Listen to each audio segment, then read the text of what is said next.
नमस्कार मित्रांनो, आपण आज आलेलो आहोत वरणगाव येथे. अत्यंत कडाक्याची इथं थंडी आहे, म्हणजे अक्षरशः दात खणखणीत थणथणीत इथं आपले दात हलत आहेत, आवाज होत आहेत. पण या थंडीमध्ये आमच्या मनात विचार आला की आपण येऊया पाटील पावभाजी आणि दाबेली इथे जाऊया आणि गरमागरम स्नॅक्सचा आस्वाद घेऊया. कारण आमच्या वहिनी साहेब पहिल्यांदा निवडणुकीमध्ये उभ्या आहेत. भाग्यश्री ताई नमस्कार. नमस्कार. आपलं स्वागत आहे. सोबत महेश जी आहेत, ताईंची भक्कम पाठीची ते उभे आहेत. तसं आपलं महेश जी म्हटलं तर वरणगावकरांना माहीत आहे, एक रांगडं असं पुरुष व्यक्तिमत्व आहे, दणकट असं व्यक्तिमत्व आहे, कणकर असं मन आहे. आणि सुपडू दादा पहलवान यांची पहिलवानीची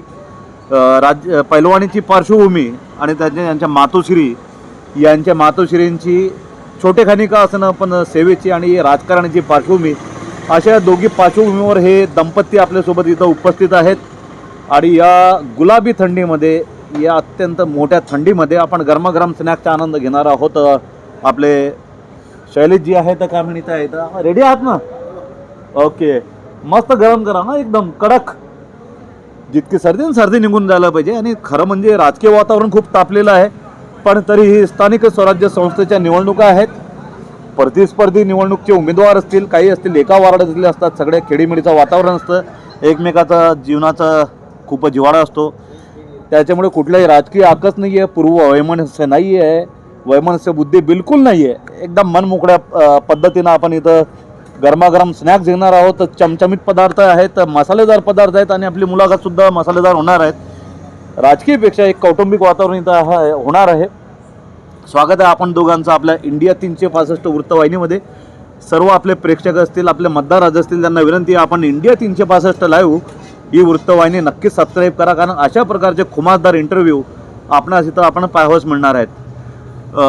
खरं म्हणजे ताई पहिल्यांदा निवडणुकीमध्ये उभ्या राहिलेल्या आहेत, पण कुठे ना कुठे सेवेचा वारसा आहे.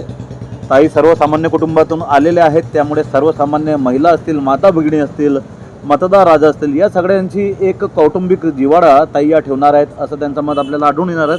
सुरुवात आपण दादांकडून करणार आहोत. पहलवानी. वरणगाव एक छोटं गाव आहे, पण एक सांस्कृतिक शहर आहे. क्रीडा असेल, सांस्कृतिक असेल, शैक्षणिक असेल. महात्मा गांधी विद्यालयामधून आम्ही सर्व शिकलेलो आहोत. तिथं लाल मातीमध्ये कुस्त्या व्हायच्या. कुस्तीच्या दंगलीची एक मोठी परंपरा आहे. जितके आपण खादाळ आहोत, खाऊगुल्ले आहोत, तितकेच आपण रसिक आहोत, तितकेच आपण कुस्तीप्रेमीसुद्धा आहोत, कलाप्रेमी आहोत. म्हणजे कुठलं असं क्षेत्र नसेल की वरणगावकरांना दूर असेल. वांग्याचं भरीत उभ्या जगामध्ये फेमस आहे. आपलं आयुध निर्माणी वरणगाव फॅक्टरी असेल, वरणगाव फॅक्टरी असेल, इथली आयुध असतील, ते जगामध्ये फेमस आहे. जेही काम करतो आपण क्वालिटीचं करतो. Yes, definitely. महत्त्वाचं म्हणजे आपले महेश दादा हे सुशिक्षित आहेत आणि BE मेकॅनिकल इंजिनिअरिंग असं उच्च शिक्षित यांत्रिकी अभियांत्रिकी शिक्षण आपण घेतलेलं आहे. दादा स्वागत आहे आपलं. धन्यवाद. नमस्कार ताई. नमस्कार. स्वागत आहे आपलं. हे बघा शैलेश दादा दाबेली सुद्धा घेऊन आले. दाबेली. नमस्कार दादा, आपलं सुद्धा स्वागत आहे. दादांना फ्रेममध्ये घ्यायचं आहे आपण. दादा नमस्कार करा. तर इथली पावभाजी दाबेली खूप फेमस आहे. त्या गरमागरम पदार्थाचा आपण आनंद घेणार आहोतच. यस सर, स्वागत आहे आपलं. सुपडू दादा पहलवान वरणगावमधलं एक अत्यंत कसलेलं, मोरलेलं, सामाजिक क्षेत्रातलं किंवा आपल्या पहिलवानी क्षेत्रातलं एक अत्यंत दणकट असं नाव आहे. जितक्या शारीरिकरित्या दादा दणकट होते, तितकं मनानं कणखर पण होतं. पण असं म्हणतात की सुपडू दादांचं जे व्यक्तिमत्व होतं, श्रीफळासारखं, नारळासारखं होतं. वरून तितकं मजबूत, आतून तितकं एकदम मायाळू, मऊ. बरोबर. फणसा अंगी काटे, आत अमृताचे साठे. वा, असं बाबांचं व्यक्तिमत्व होतं. हां, दादांची आज प्रकर्षानं आठवण होत आहे. काय म्हणाल भाऊ? बाबा आम्हाला अचानक सोडून गेले. निश्चितच त्यांच्या जाण्याने जी पोकळी आमच्यामध्ये निर्माण झालेली आहे, ती कधी भरून निघणारी नाही आहे. कारण फक्त म्हणजे फक्त कौटुंबिकच नव्हे, तर संपूर्ण वरणगाव शहरातून ती पोकळी निर्माण झालेली. बाबांचं बाबतीत सांगायचं झाल्यास, बाबांनी पैलवानकी केली. पैलवानकी क्षेत्रामध्ये या पंचक्रोशीमध्ये आजपर्यंत त्यांचा रेकॉर्ड आहे की त्यांच्यापेक्षा जास्त बैठका आणि त्यांच्यापेक्षा जास्त दंड आजपर्यंत कोणी मारलेलं नाही. याचे दस्तूर खुद्द याचं जे संदर्भ आहे त्या आदरणीय नामदेव पैलवान यांनी आम्हाला त्या दिवशी सांगितले की सुब्रु पैलवानसारखा व्यायाम कोणी आजपर्यंत मारू शकलेलं नाही आहे. ते व्यायाम केल्यानंतर ते पैलवानकी केली. पैलवानकीनंतर ते ऑर्डिनन्स फॅक्टरी वरणगाव येथे कार्यरत झाले.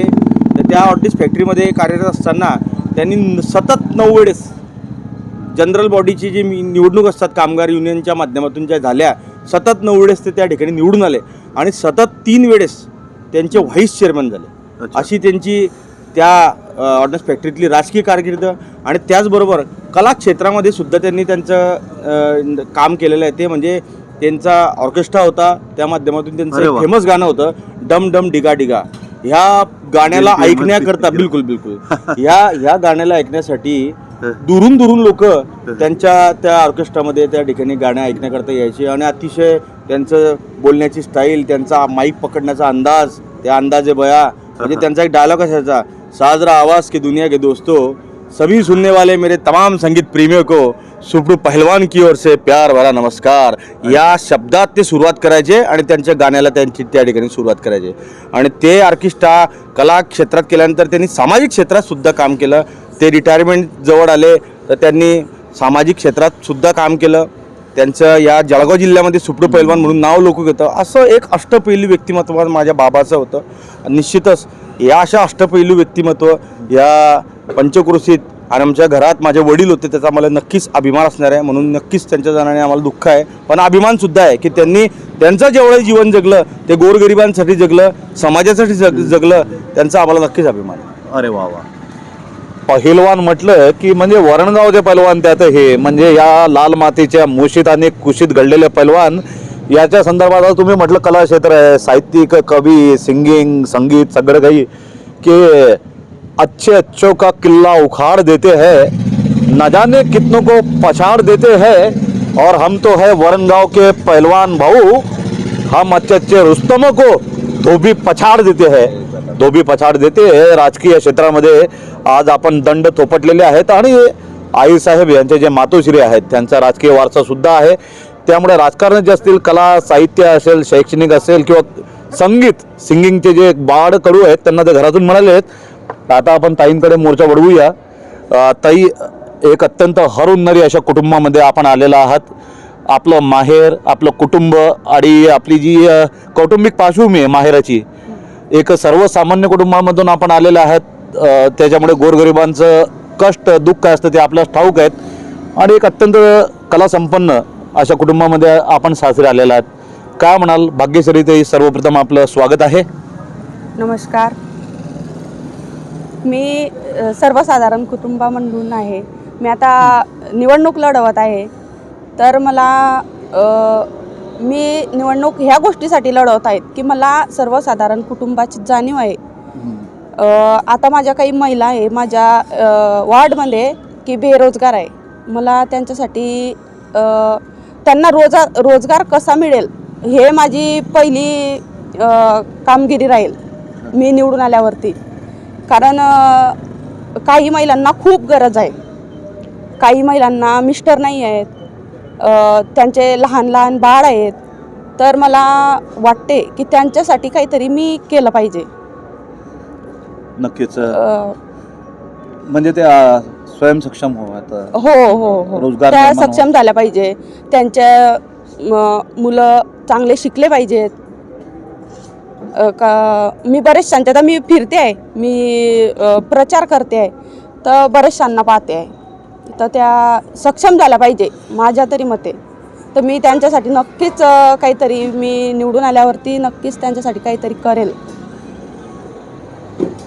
नक्कीच ताईंची तडमड आणि कडकड आपणास दिसून येत आहे. घ्या याच्यावर स्नॅक्सवर आपण नक्कीच ताव मारायचा गरम गरम आहे. कारण आपण वरणगावकर तर तसे खादड खाऊ आहोत असं, त्याच्यामुळे ती आपली परंपरा आपण जोपासायला पाहिजे. जर आपली खाद्य संस्कृती विसरलो तर नवीन पिढीला, भावी पिढीला, आता जी जेन जी आहे, जनरेशन झेड आहे, त्यांना हे आपले खाद्यपदार्थ कळणार कसे? कारण पिझ्झा संस्कृती आलेली आहे, स्नॅक्सची संस्कृती आलेली आहे, पण त्याच्यामध्ये पावभाजी असेल, दाबिली असेल, आपलं वांग्याचं भरीत असेल, या खाद्य संस्कृती आपण टिकून ठेवायच्या आहेत. नक्कीच पुढील एखाद्या मुलाखतीमध्ये आपण भरीत भाजीवर सुद्धा ताव मारणार आहोत. आता या ठिकाणी दाबेलीचं दुकान आहे. हा. तुम्ही तुम्ही का ना घ्या हा. खाता खाता बोलू आपण काही बिलकुल आपला मन मोकळा इंटरव्ह्यू, त्याच्यामुळे प्रोटोकॉल असा काही विषय नाहीच आपल्यासोबत. हा. आपण बिलकुल सर. यस बोला. ही चर्चा ही सर्वसामान्य व्यक्तीची सर्वसामान्यांसाठी आहे. त्याच्यामुळे चर्चा ही सर्वसामान्यच असली पाहिजे. आणि विशेष म्हणजे काय की आता आपण या ठिकाणी बसलेलो आहे, तर आमच्या शैलेश भाऊ मोठा बंधू आहे, त्यांच्या सहपत्नी अतिशय उत्कृष्ट या ठिकाणी ते दाबेली बनवतात. आणि त्यांचं पूर्ण कुटुंब लोकांना चांगलं उत्कृष्ट दर्जाचं या ठिकाणी खाद्यान्न मिळावं याच्यासाठी ते या ठिकाणी काम करतात. आणि आपण हे जे बसतो ना, आता बरेचसे लोक 5 स्टार हॉटेलमध्ये खातात, मोठ्या मोठ्या हॉटेल्समध्ये जेवतात, पण जे आनंद ह्या सर्वसामान्य लोकांसोबत खाण्यामध्ये आहे ना, तो कुठल्या 5 स्टार हॉटेलमध्ये नाही. वा, निश्चितच आहे.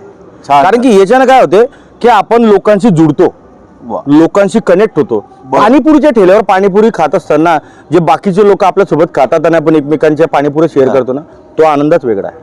सुखदुःखामध्ये बिलकुल बिलकुल बिलकुल. आपण चहाच्या टपरीवर बसले कुठेही, चहा पितोय, बाबा काय झालं, काही प्रॉब्लेम आहे का, तो म्हणतो यार थोडासा विषय असा झाला, तो असं झाला तसं झालं. ह्या सर्व गोष्टी जे आहे ना, ह्या सर्वसामान्यांमध्ये बसूनच करतात. हा, तो लोकप्रतिनिधी जो असला ना, तो असायला पाहिजे. तो सर्वांना सामान्य कुटुंबांना त्या ठिकाणी जवळचा वाटला पाहिजे, आपलासा वाटला पाहिजे. तर ते आपुलकी केव्हा निर्माण होते, आपण ज्यावेळेस त्यांच्यासोबत बसतो, त्यांच्यासोबत खातो, त्यांच्यासोबत दरवडतो, तेव्हा आपल्याला सर्वसामान्याची जाण येते. एवढं मला निश्चित समजते. महेश दादांचं एक वैशिष्ट्य तुम्हाला सांगतो की महेश दादांबद्दल म्हणजे त्यांचं एक जे तरुणाई आहेत, आपले जेन झी आहेत, जनरेशन झेड आहेत तरुणाई, त्यांच्यासाठी मोठ्या उमद्या मनानं, दिलखुलास मनानं त्यांनी वरणगाव राजकीय ग्रुप बनवलेलं आहे. हो, पर्टिक्युलर राजकीय मित्र वरणगाव.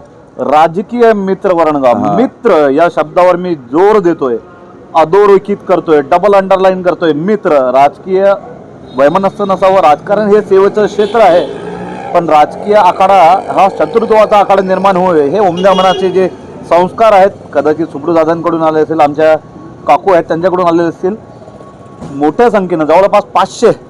त्याच्या बाबतीत सांगायचं झाल्यास तो ग्रुप आहे 2016 पासून. अच्छा. हा, तो ग्रुप 2016 मी बनवला होता. जवळपास दशकपूर्ती होती. Yes yes yes.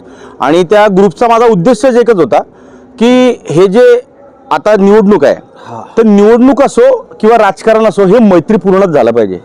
आपले संबंध खराब न करता आपण आपल्या राजकीय वाटचालींना पुढे नेलं पाहिजे. मग त्याचा जो मी त्या ठिकाणी कन्सेप्ट होता की प्रत्येक राजकीय क्षेत्रातला तरुणापासून ज्येष्ठांपर्यंत त्याला ते माध्यम उपलब्ध करून दिलेलं आहे की तुला काहीतरी व्यक्त केलं पाहिजे, की काही शासनाच्या विरोधात, प्रशासनाच्या विरोधात काही तुझ्या अडचणी असतील, तर त्या माध्यमातून तो या ग्रुपवर त्या गोष्टी तुम्ही मांडू शकतात. हाच माझा एकमेव उद्देश. आणि मी पर्टिक्युलर त्याची आचारसंहिता बनवलेली आहे. आता मी जरी भारतीय जनता पार्टीचा असला, तर मी फक्त भारतीय जनता पार्टीचे लोक त्या ठिकाणी घेतलेले नाही आहे, प्रत्येक पक्षाचे, प्रत्येक घटकाचे त्या ठिकाणी प्रतिनिधी घेतलेले आहे. तर सांगायचा उद्देश एकच की प्रत्येकाला लोकशाहीमध्ये आपली मते मांडण्याचा अधिकार आहे, तो कुठल्याही पक्षाचा असो. निवडून देणं हे लोकांचा अधिकार आहे, पण मते मांडण्याचा अधिकार हा प्रत्येकाचा संविधानिक आहे. भारतरत्न डॉक्टर बाबासाहेब आंबेडकरांनी त्यांच्या संविधानामध्ये प्रत्येकाला आपली मते मांडण्याचा अधिकार दिलेला आहे आणि तो मिळालाच पाहिजे, याचा उद्देश माझा त्या ग्रुपच्या माध्यमातून आहे. ग्रेट. खरोखरच खूप उदात्त असा उपक्रम आहे. मनाचा मोठेपणा आहे, औदार्य आहे, विचारांची संपन्नता आहे. राजकीय विरोधक जरी असला तरी तो कुठे ना कुठे आपला मित्र आहे, आपला गावकरी आहे. निवडणुका येत जात राहतील. ताईसाहेब, तुमच्याकडून सुद्धा जाणून घ्यायचं आहे की दादांचे जे विचार आहे, डेफिनेटली तुम्हाला सुद्धा ते मिळालेले आहेत. तुम्ही प्रचार करीत आहात, अनेक वेळा प्रतिस्पर्धी उमेदवार समोरून येतात, त्यांची प्रचार फेरी समोरून येते, किंवा अगदी प्रतिस्पर्ध्याच्या घरासमोरून सुद्धा तुम्ही जातात. अशी एवढी काय परिस्थिती असते, तुम्ही कशा पद्धतीने तेवढी वागतात? मी त्यांच्या घरासमोरून, म्हणजे मला त्यांचं घर दिसलं किंवा ते माझ्या समोर दिसले, मी त्यांच्या घरामध्ये घुसते आणि त्यांचा आशीर्वाद घेते. अरे वा.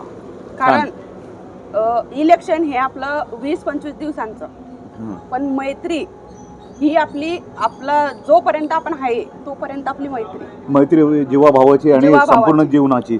हे सांगायचं झाल्यास गावकी आणि भावकी ही जपली पाहिजे. वा वा, छान होता तो इतके सुंदर तुमचे विचार आहेत. सुंदर असं तुमचं हे कपल आहे, ब्युटिफुल कपल आहे. थोडासा कौटुंबिक विचार करूया की ताईंना विचारू इच्छितो मी की दादांचं रांगडं असं व्यक्तिमत्व आहे, पैलवानीवाला व्यक्तिमत्व आहे. तर कुटुंबामध्ये कशा पद्धतीनं तुम्ही आपसात प्रेम, आपुलकी, जिव्हाळा आणि खरं म्हणजे मित्रांनो हे दाबिली असेल किंवा पाणीपुरी असेल. पाणीपुरी कसं असतं, पती पत्नीचं जे नातं आहे एखाद्या पाणीपुरीप्रमाणे आहे. कधी आंबट, कधी गोड, कधी खट्ट, कधी मीठ, तर कधी तिखट, अशा कधी नोकझोक होते काही होते असं.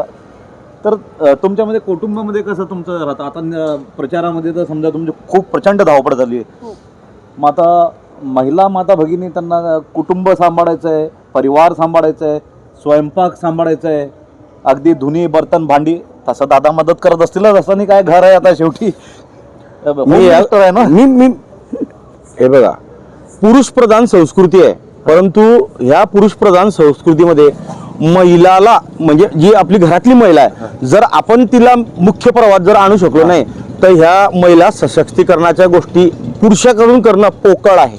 घरातली महिला जोपर्यंत आपण सक्षम करत नाही, तिला आपल्या बरोबरीचं आपण वागणूक देत नाही, तोपर्यंत ह्या गोष्टी होऊ शकत नाही.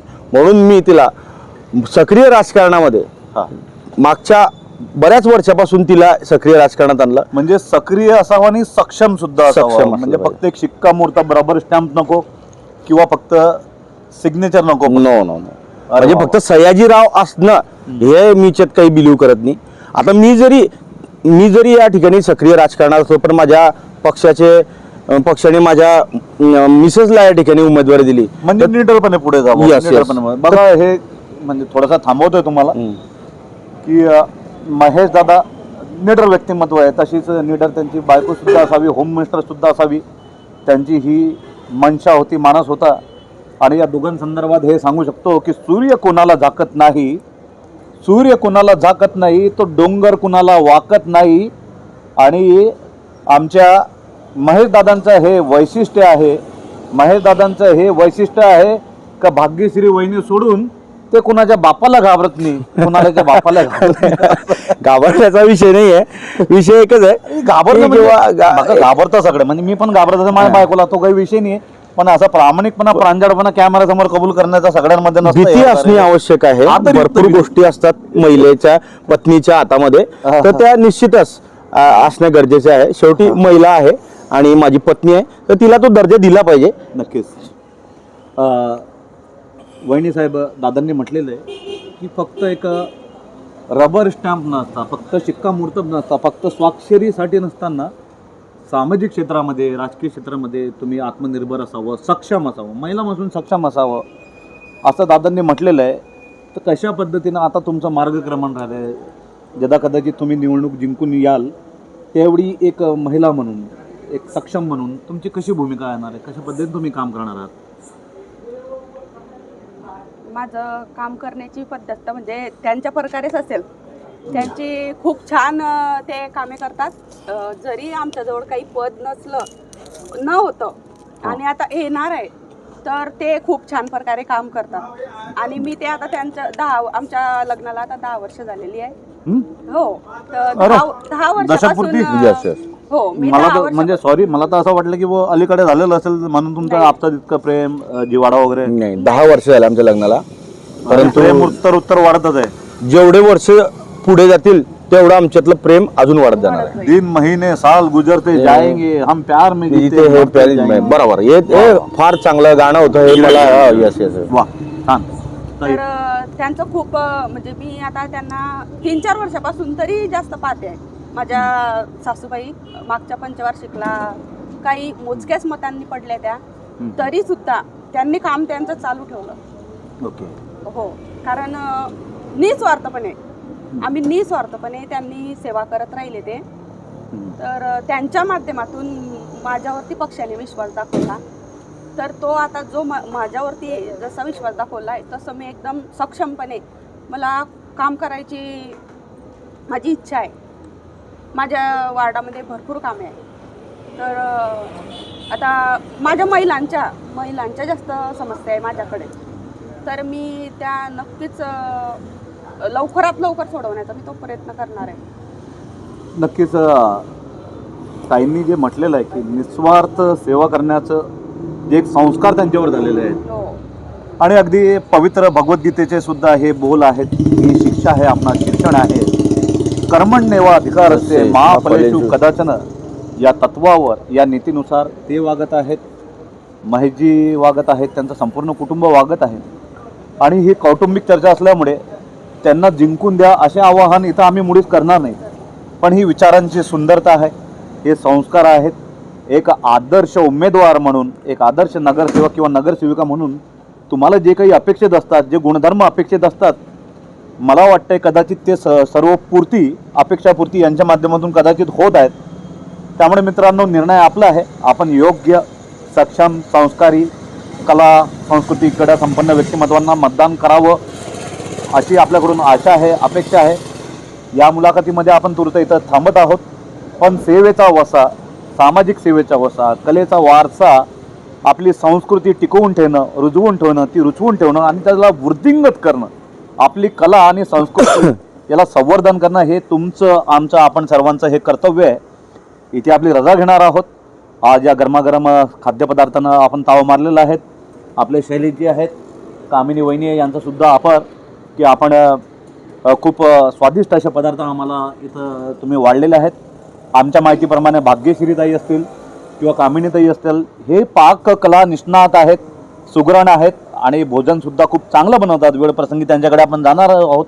नक्कीच निवडणुकीचं या- थांबून. कारण माझे मिस्टर हॉटेलमध्ये तर काढलाय त्यांनी, माझं जेव्हापासून लग्न त्यांनीच मला शिकवलं अरे वा, स्वयंपाक, भाजी. नाही तसं काही विषय नाही आहे, परंतु लागू नका भाऊ, घरचा विषय आहे. ती पण आयडिया आहे त्यांच्यामध्ये. त्यांनी- हा एक मला आहे ना माता अन्नपूर्णेची देण आहे. अरे वा, आणि मी माझे मित्रपरिवार जो असतो ना, हा. त्या मित्रपरिवारांच्या काही कार्यक्रम असतात, छोटेखानी 100, 150, 200 लोकांचा काही कार्यक्रम असला तर ते मला सहज फोन करतात की महेश दादा, तुम्ही आमची शेवभाजी बनवून द्या, आमची डायगोंडरची भाजी बनवून द्या. तर असं मी ते बनवतो आणि निश्चितच ते त्यांना आवडते आणि ते खातात. आणि ते मला एक माझी आवड आहे ती लोकांना विशेष करून बनवून, चांगले पदार्थ बनवून त्यांना खाऊ घालणं. माझे मित्रपरिवार सुद्धा मला पार्ट्यांमध्ये सांगतात की बा महेश तुझ्या हातची भाजी खायची आहे. तर असं काही विषय नाही, ती चांगल्या प्रकारे ते स्वयंपाक बनवते. आम्ही चांगल्या प्रकारे प्रत्येक वेळेस त्या काय गोष्टी चांगल्या होऊन जातात त्याबद्दल. बिलकुल. अनायसे बघा, स्वयंपाकाचा विषय निघालेलाच आहे. पाककला निष्णात असणं ही दैवी देणगी आहे. तर विषय निघालाच आहे तर बघा, श्यामलताई अतुल झांबरे नगराध्यक्षपदाच्या त्या उमेदवार सुद्धा आहेत. आणि त्या सुद्धा एक म्हणजे एक स्वावलंबी महिला, आत्मनिर्भर महिला म्हणून त्यांची पण ओळख आहे. वरणगावकरांना एक चांगला उमेदवार, अनेक उमेदवार उभे आहेत, त्यांचं सुद्धा स्वागत आहे, नो डाऊट त्यांचं पण स्वागत आहे. तेही आपल्या कुटुंबातले आहे. बिलकुल बिलकुल सर्वांचं स्वागत आहे, सर्वांच्या विचारांचं स्वागत आहे. पण श्यामलताईंबद्दल मी ऐकलेलं की ते स्वयंपाक खूप छान करतात, जेवण खूप बनवतात. हो, मी पण जेवण केलंय त्यांच्याकडे. खूप छान स्वयंपाक आहे त्यांचा. रक्षाताईंनी पण त्यांच्याकडे जेवण केलेलं आहे. अरे वा, हो, ताई आल्या तेव्हा आम्ही त्यांच्याकडे जेवण केलेलं आहे. तर छान स्वयंपाक बनवतात त्या. म्हणजे वरणगावकरांना अष्टपैलू, अष्टावधानी आणि कला संपन्न, खाद्य संपन्न असे उमेदवार मिळालेले आहेत. उमेदवार मिळाले. याचा नक्कीच आम्हाला अभिमान आहे. आणि त्यांच्यामध्ये एक विषय असा आहे की रक्षाताई ज्या आहे त्या रक्षाताईंचं नेतृत्व बघून या सर्व महिला प्रेरित होत असतात. अतिशय ऊर्जावान व्यक्तिमत्व आहे ताईंचं. त्यांना म्हणजे ते मंत्री आहे हा भाग वेगळा, परंतु व्यक्तिगतरित्या ज्यांच्या बाबतीत जर बोलायचं झालं ना तर अतिशय ऊर्जावान, कार्यकर्त्यांना जोपासणार आणि मातृत्वाची भावना घेऊन कार्यकर्त्यांच्या त्या गोष्टी जोपासताना त्या ताईंचा जो हा भाग आहे ना, हा निश्चितच माझ्यासारखा कार्यकर्ता, रुपाली आपल्या भाग्यश्री सारखा काय जे व्यक्ती ना, श्यामलताईंनी त्यांच्या माध्यमातूनच ह्या गोष्टी शिकलेल्या आहे. दूध फेडरेशनवर त्या संचालिका आहे. संचालिका असताना त्यांनी भरपूर काही गोष्टी महिलांच्या, त्यांच्या स्वयंसेवी गट आहे, सप्तशृंगी महिला दूध उत्पादक सोसायटीच्या माध्यमातून भरपूर महिलांना त्यांनी दूध उत्पादक महिलांना रोजगार उपलब्ध करून दिलेला आहे. अशा बऱ्याचशा गोष्टी श्यामल वहिनींच्या माध्यमातून, लाडकी बहीण योजनेची KYC करणं असो, त्यांचे फॉर्म भरून देणं असो, त्यानंतर हे जे कामगार महिलांना भांडे वाटपाचा कार्यक्रम असो, या अशा भरपूर कामांचा वसा घेऊन आज श्यामलताई या ठिकाणी जी निवडणूक लढवत आहे ना, तर निश्चितच वरणगावच्या महिलांसाठी आणि सर्व नागरिकांसाठी हा निश्चितच चांगला येणारा काळ असणार आहे. त्या जर नगराध्यक्ष झाल्या तर निश्चितच महिलांसाठी या काळ येणार आहे. म्हणजे त्यांचं कामाचं जे अनुभव आहे ना, तो निश्चितच नगराध्यक्ष झाल्यानंतर तो त्या ठिकाणी त्यांना कामी येणार आहे. हां, मग आपण रक्षाताईंचा मागाशी उल्लेख केला, तर रक्षाताई आज काल वरणगावला होत्या. हो, जवळपास 10:30च्या सुमारास त्यांची मी मुलाखत घेतली आणि त्या जेवढी इथं आल्या तर घरी त्या स्वयंपाक करून निघालेल्या होत्या. आणि ऊर्जेचं तुम्ही म्हटलं तर त्या आज ठाणे जिल्ह्यामध्ये त्या सभा घेत आहेत. म्हणजे कसं ते एक म्हणजे पायात भिंगऱ्या लागल्यासारखं संपूर्ण महाराष्ट्रामध्ये ते जात आहेत. त्यावेळी एक विशेष मुद्दा मी त्यांना सांगितलं किंवा ते गौरव उल्लेख केला किंवा जे माता भगिनी असतील, रक्षाताई खडसे असतील, इव्हन आपल्या स्मिताताई वाघ जिल्ह्याच्या आपल्या त्या खासदार आहेत. कदाचित या भारत देशामध्ये एकमेव जिल्हा असा असेल जिथं दोन महिला खासदार आहेत. बरोबर. ताई नक्कीच अभिमानाची बाब आपल्याकडे. आता त्यांचा जो वारसा आहे, त्यांचा जो सेवेचा वसा आहे, तो श्यामलताईंनी पुढे न्यावं, भाग्यश्रीताईंनी पुढे न्यावं. या अनेक महिला उमेदवार इथं दिलेल्या आहेत, दुसऱ्या पक्षाचे पण असतील, सुद्धा प्रेरणा बिलकुल घ्यावी. तसेच आपल्या